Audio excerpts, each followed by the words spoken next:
नमस्ते बच्चों, आज हम पढ़ेंगे बादल को घिरते देखा है। इनके रचयिता हैं नागार्जुन। नागार्जुन जी का जन्म सन 1911 में बिहार राज्य के दरभंगा जिले के तरौनी नामक गांव में हुआ था। इनके बचपन का नाम वैद्यनाथ मित्र था।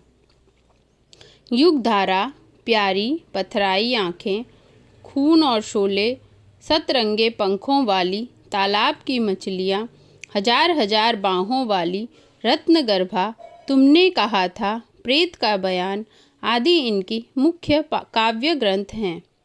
नई पौध, बाबा बटेसर नाथ, जमनिया का बाबा, रतिनाथ की चाची इनके प्रसिद्ध उपन्यास हैं। 1968 में इन्हें मैथिली में साहित्य अकादमी पुरस्कार और 1988 में मैथिली शरण गुप्त सम्मान भी प्राप्त हुआ था। इन्हें मध्य प्रदेश का कबीर कहा जाता है। आगे बच्चों, अब हम पढ़ेंगे बादल को घिरते देखा है। इस कविता में नागार्जुन ने बादलों के इतने सुंदर और अनुपम दृश्य का वर्णन किया है। उन्होंने बादलों को हर जगह घिरते देखा है और हिम शिखर पर किस प्रकार घिरते हुए बादल शोभायमान लगते हैं वो उन्होंने यहाँ पे वर्णन किया है। अमल धवल गिरी के शिखरों पर बादल को घिरते देखा है। छोटे छोटे मोती जैसे उनके शीतल तुहिन कणों को मानसरोवर के उन स्वर्णिम कमलों पर गिरते देखा है। बादल को घिरते देखा है। अमल धवलगिरी का अर्थ है,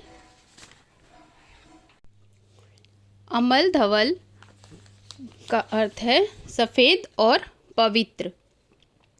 गिरी के शिखरों अर्थात हिमगिरी या हिमालय के शिखर पर उनकी चोटी पर छोटे छोटे मोती जैसे उनके शीतल तुहिन कणों को, बादल जिन छोटे छोटे महीन कणों से बनते हैं उन्हें कवि ने मोतियों का उदाहरण दिया है। मानसरोवर के उन स्वर्णिम कमलों पर गिरते देखा है। मानसरोवर के पहाड़ों पर जब सूर्य की किरणें पड़ती हैं तो उनकी जमी हुई बर्फ़ ऐसे मालूम होती है जैसे सोने की चादर बिछी हो, और जब वो सूर्य की किरणें कमलों पर गिरती है तो वो स्वर्ण कमल की भांति प्रतीत होते हैं। आगे इन पंक्तियों का भावार्थ पढ़ते हैं। प्रस्तुत कविता में कवि नागार्जुन जी ने बादलों की अनुपम सुंदरता का वर्णन किया है। कवि ने बादलों को हिमगिरी के शिखर से देखा है और उसका हृदय स्पर्शी वर्णन किया है। हिमालय पर बर्फ़ जमी हुई है और उस बर्फ़ पर जब सूर्य की किरणें पड़ती हैं तो हिमालय ऐसे मालूम होता है जैसे सोने से गढ़ा हुआ है। जब सफ़ेद बर्फ़ से ढका हुआ हिमालय के शिखर पर बादल घिरे रहते हैं तो वह प्राकृतिक नज़ारा बहुत ही सुंदर दिखाई देता है। बादलों का निर्माण करने वाले छोटे छोटे मोती जैसे शीतल कण जब मानसरोवर पर्वत पर खिले हुए कमलों पर पड़ते हैं तो सूरज की किरणों से यह बूंदें सोने के मोतियों जैसी प्रतीत होती हैं। आगे पढ़ते हैं। तुंग हिमालय के कंधों पर छोटी बड़ी कई झीलें हैं। उनके श्यामल नील सलिल में समतल देशों से आकर पावस की उमस से आकुल तिक्त मधुर विस्तंतु खोजते हंसों को तिरते देखा है। बादल को घिरते देखा है। तुंग हिमालय के कंधों पर अर्थात हिमालय पर जो बर्फ़ जमी हुई रहती है वो जब पिघलती है तो उससे छोटी बड़ी बहुत सारी झीलों का निर्माण होता है और उन झीलों का जल इतना नीला और ठंडा होता है कि उन समतल देशों से, जो कि समतल देशों में बहुत ज़्यादा गर्मी पड़ती है और उस गर्मी से व्याकुल होकर मधुरता खोजते अर्थात शांति खोजते, ठंडक खोजते हुए कुछ हंस उन झीलों में आकर बस जाते हैं और उस ठंडी झील से उनका बिल्कुल भी वापस जाने का मन नहीं करता। उस झील में सुंदर तैरते हुए वो हंस बड़े ही सुंदर दिखाई देते हैं।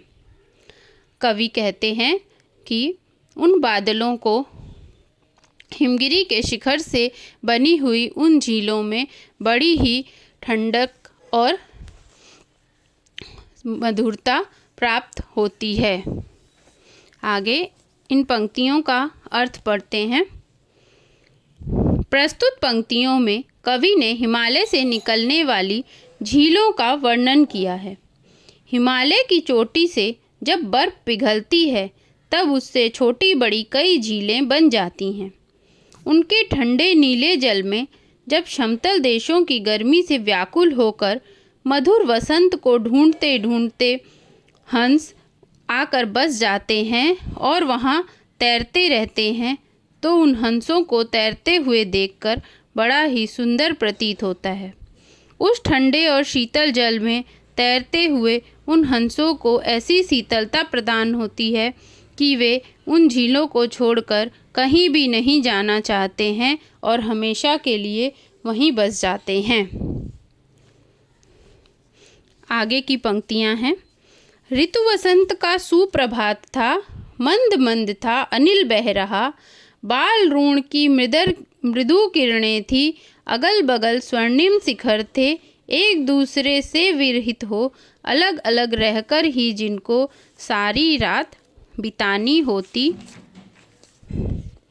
निशा काल से चिर अभिशापित बेबस उस चकवा चकवी का बंद हुआ क्रंदन फिर उनमें, उस महान सरोवर के तीरे सहवालों की हरी दरी पर प्रणय कलह छिड़ते देखा है, बादल को घिरते देखा है। इन पंक्तियों में कवि ने वसंत ऋतु की भोर का वर्णन किया है। वसंत ऋतु की भोर कितनी सुंदर होती है, हवा मंद मंद बहती है और सूरज की मीठी मीठी किरणें जिनमें न तप्त का भाव होता है और वो बड़ी ही ठंडक प्रदान करती है। और हिमालय के शिखर पर जो बर्फ़ जमी हुई रहती है वो उन सूरज की किरणों से बिल्कुल स्वर्ण की भांति मालूम होते हैं। ऐसे लगता है जैसे हिमालय पर सोने की चादर बिछा दी गई हो। वहीं दूसरी ओर कवि ने चकवा चकवी का वर्णन किया है। चकवा चकवी जो एक दूसरे से रात को एक साथ नहीं मिल सकते, वे उन्हें अभिशाप है कि वो रात को एक दूसरे से दूर रहेंगे। उन्हें एक रात की दूरी एक दूसरे को देखकर ही काटनी पड़ती है। वे दूर बैठे एक दूसरे को देखते रहते हैं, किंतु जब प्रातः काल होता है तभी वो एक दूसरे के निकट आ पाते हैं और वो एक रात की दूरी उन्हें ऐसी प्रतीत होती है मानो वो साल भर से बिछड़े हुए हैं। और जब प्रातःकाल जब उनका मिलन होता है तो वो उस महान सरोवर के किनारे ऐसा मालूम होता है जैसे शैवालों की हरी सी चादर बिछी हुई है, उस पर वो एक दूसरे के साथ प्रणय क्रीड़ा करते हुए अर्थात एक दूसरे से के साथ खेलते हुए प्यार करते हुए दिखाई देते हैं। तो कवि ने इस क्षण को बड़ा ही सुंदर वर्णन किया है। इन पंक्तियों का भावार्थ है। प्रस्तुत पंक्तियों में कवि ने वसंत काल की शुद्ध वायु का वर्णन करते हुए कहा है कि वसंत ऋतु में सुबह की बेला में मंद मंद हवा बह रही है और सूरज की मीठी किरणें आसपास के हिमालय की चोटियों को सुनहरा रूप प्रदान कर रही हैं। वो ऐसा प्रतीत होता है मानो हिमालय सोने की चादर से ढक गई हो। वहीं कवि को दूसरी ओर चकवा चकवी के जोड़े दिखाई देते हैं, जिनको यह अभिशाप मिला हुआ है कि वे दोनों रात को एक साथ नहीं रह सकते। इस कारण इन दोनों को रात को अलग अलग ही रहना पड़ता है और दूर बैठे एक दूसरे को एकटक देखते रहते हैं। दूसरे दिन प्रातःकाल एक दूसरे से मिलते हैं, किंतु उन दोनों का मिलन देखकर ऐसा प्रतीत होता है मानो कितने वर्षों बाद मिल रहे हैं। और उस महान तालाब के किनारे शैवाल से बनी हुई चादर जैसी सतह पर दोनों का मिलन बड़ा ही सुखद अनुभव का आभास कराता है। आगे की पंक्तियां हैं। दुर्गम बर्फानी घाटी में 7 सहस्त्र फुट ऊंचाई पर अलखनाभि से उठने वाले निज के ही उन्मादक परिमल के पीछे धावित होकर तरल तरुण कस्तूरी मृग को अपने पर चिढ़ते देखा है, बादल को घिरते देखा है। दुर्गम अर्थात जहाँ जाना संभव नहीं है। बर्फानी का अर्थ होता है बर्फ से ढकी हुई। 7 सहस्त्र मतलब 100 योजन की ऊंचाई पर। अलखनाभि मतलब अपनी ही नाभि से उठने वाले, निज के ही उन्मादक परिमल अर्थात अपनी ही जन्म दी हुई खुशबू के पीछे धावित होकर धावित अर्थात मुग्ध होकर तरल तरुण कस्तूरी मृग को अपने पर चढ़ते देखा है।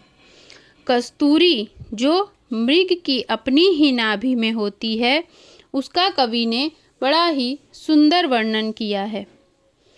कवि कहते हैं कि हिमालय दुर्गम बर्फानी घाटी अर्थात हिमालय पर बर्फ की पहाड़ियों पर जो कि 100 योजन ऊंचा है, उस पर मृग कस्तूरी को ढूंढते हुए घूमता रहता है, जबकि कस्तूरी उसकी अपनी ही नाभि से निकलती है और वो खुशबू इतनी मनमोहक होती है कि मृग उसे ढूंढने के लिए 100 योजन की ऊंचाई पर घूमता फिरता है और उसे ढूंढता रहता है, किंतु वह उसे कहीं भी नहीं मिलती, क्योंकि वो उसकी अपनी ही नाभि में से निकलती है।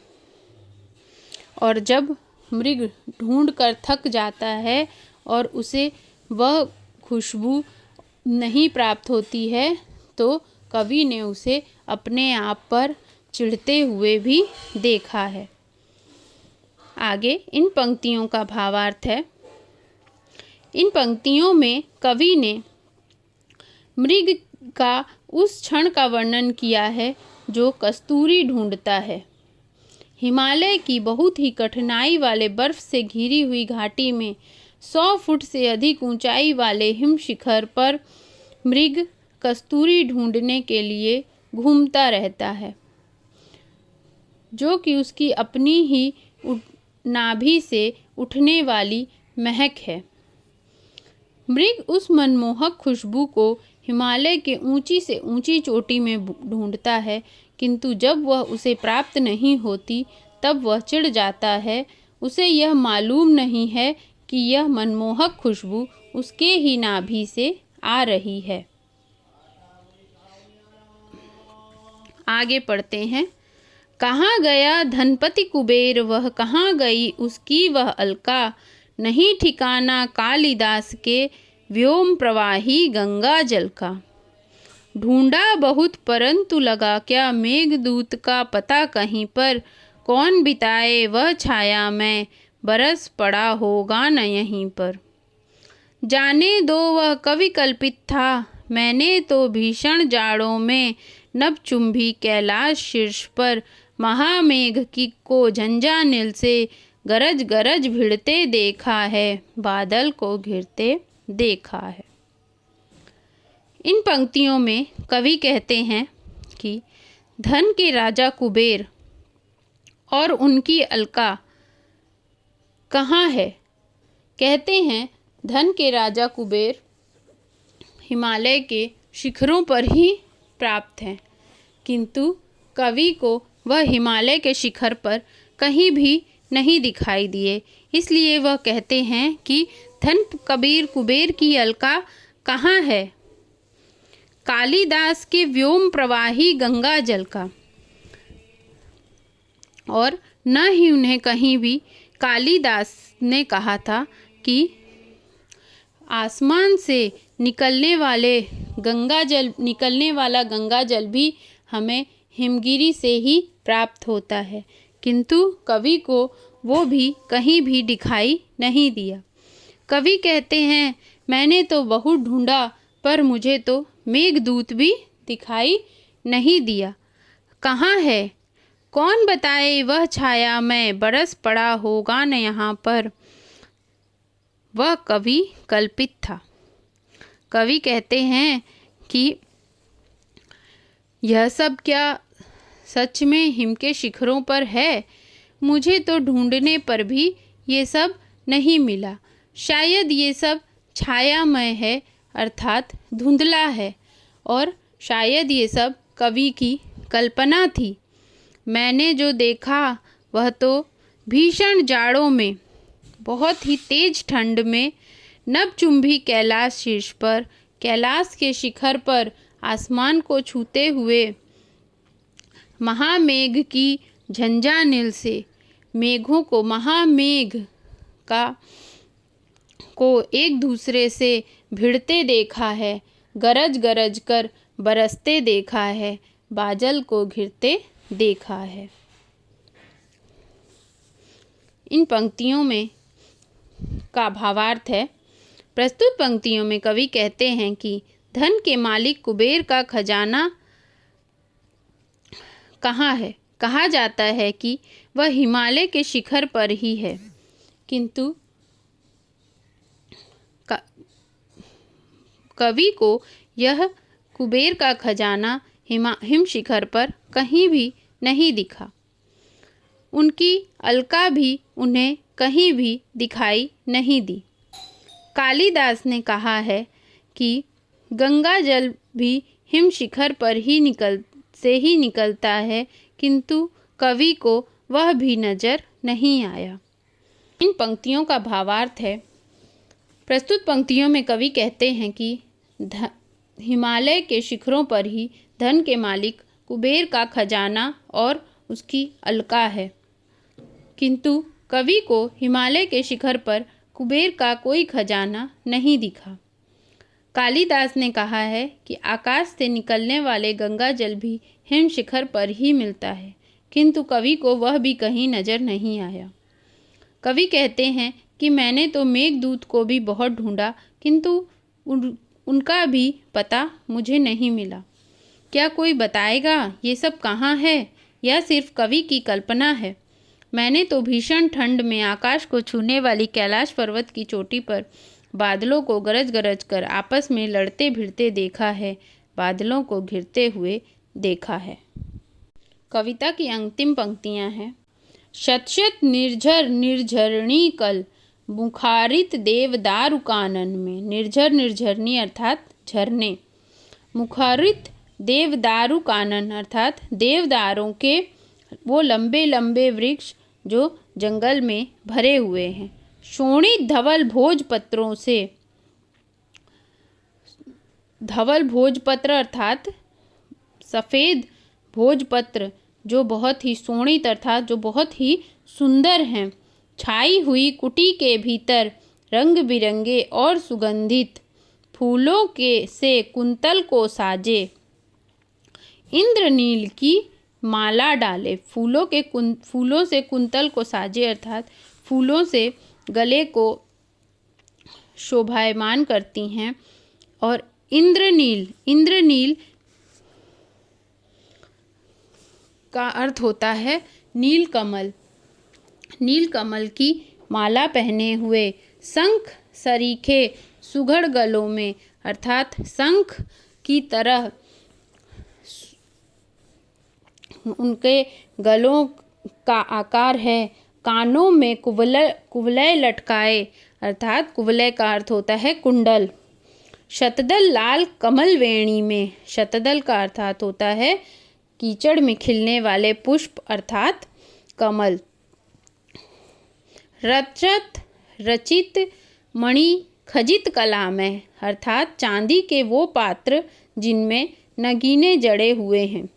पान पात्र दक्षासव पूरित, पान का वो पात्र जो रत्नों से पूरी तरह से जड़ा हुआ है। लोहित चंदन की त्रिपति पर, लोहे की वो सुंदर सी चंदन की लकड़ी जिन्हें सिलवट्टों पर घिसा जाता है।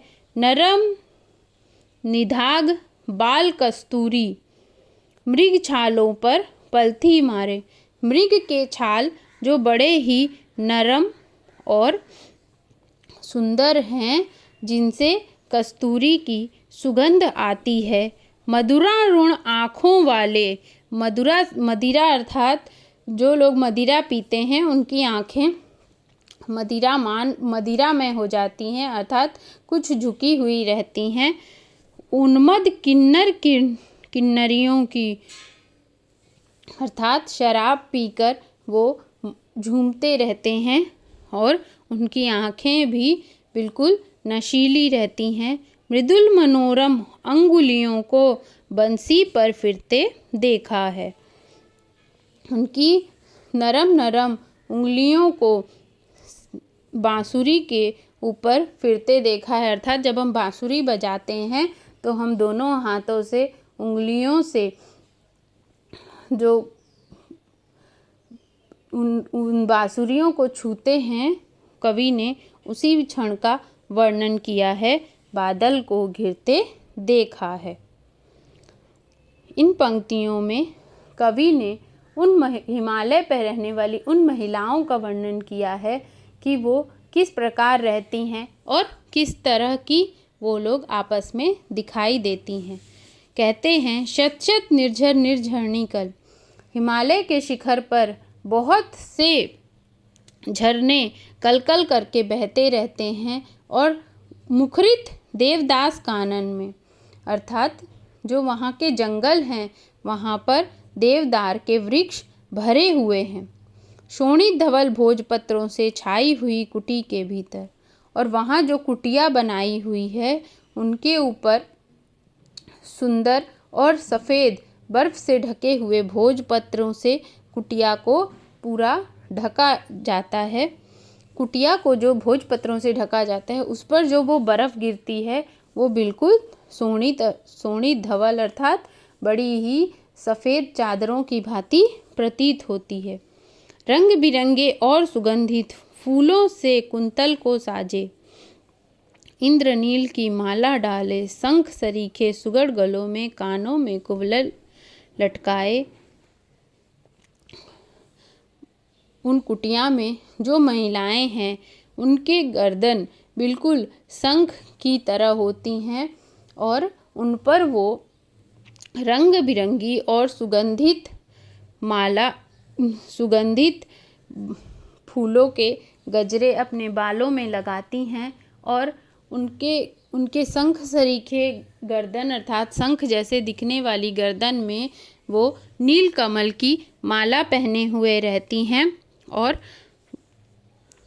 कानों में कुंडल लटकाती हैं। लाल कमल जो सरोवर में दिखाई देता है उनसे वो अपने कानों के कुंडल बनाती हैं। चांदी के वो पात्र जिनमें नगीने जड़े हुए हैं उन पर उनके भीतर पान के पात्र हैं, अर्थात पान रखे हुए हैं और जिस पर वो अपने सामने रखे हुए चंदन की पट्टी पर चंदन को घिसती हैं। मृग नरम निषाद बाल कस्तूरी मृग छालों पर पलथी मारे, मृग की जो छाल होती हैं उनके ऊपर पलथी मारकर बैठी रहती हैं, जिनके भीतर से बड़ी ही सुगंधित कस्तूरी की खुशबू आती है और उस पर बैठकर वो चंदन को घिसती हुई बड़ी ही सुंदर दिखाई देती हैं। कवि ने उन किन्नर किन्नरियों को भी देखा है जो मदिरा पीकर बिल्कुल धुत रहते हैं और अपनी नरम मनोरम उंगलियों को बंसी पर मतलब बांसुरी पर नचाते हैं, जो कि देखकर बड़ा ही सुंदर प्रतीत होता है। कवि कहते हैं कि मैंने बादलों को घिरते भी देखा है। प्रस्तुत पंक्तियों का भावार्थ है। प्रस्तुत पंक्तियों की अंतिम पंक्तियों में कवि ने हिमालय पर रहने वाली उन महिलाओं का वर्णन किया है। कवि कहते हैं कि वहाँ 100 झरने दिखाई देते हैं जो कलकल करके बहते रहते हैं और चारों तरफ देवदार के वृक्षों का जंगल है। सफ़ेद और सुंदर भोजपत्रों से कुटिया ढकी हुई है, अर्थात कुटिया जो भोजपत्रों से ढकी हुई है उन पर जो बर्फ़ गिरती है वो बिल्कुल सफ़ेद और सोनित अर्थात सुंदर दिखाई देती है। कुटिया के भीतर जो महिलाएं हैं वो रंग बिरंगे और सुगंधित फूलों को अपने बालों में सजाए रहती हैं और उनके शंख जैसे जो सुंदर गर्दन है उस पर वो नील कमल की माला पहने हुए रहती हैं और लाल कमल के कुंडल पहने हुए रहती हैं। वह चांदी के पात्र जिसमें मणि जुड़े हुए हैं उनके भीतर पान का पात्र है।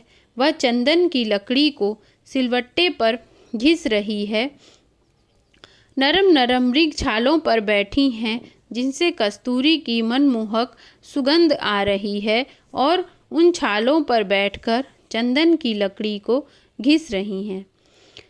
कवि ने वहाँ किन्नरों को भी देखा है जो मदिरा के नशे में धुत हैं और उनकी आंखें भी बिल्कुल मदिरा में धुत दिखाई देती हैं और वह अपनी मनोरम उंगलियों से बांसुरियों पर अपनी उंगलियों को फेर रहे हैं, बांसुरी को बजा रहे हैं। कवि ने उन क्षणों को देखा है और बादलों को भी घिरते देखा है। प्रस्तुत कविता में कवि ने बादलों का बड़ा ही मनमोहक वर्णन किया है और उन्होंने हिमालय पर जो भी देखा उसका बड़ा ही सुंदर और मनमोहक वर्णन अपने शब्दों में किया है। आगे अगर आपको इनके भावार्थ चाहिए तो मैं इनके भावार्थ भी इसके साथ डाल रही हूँ।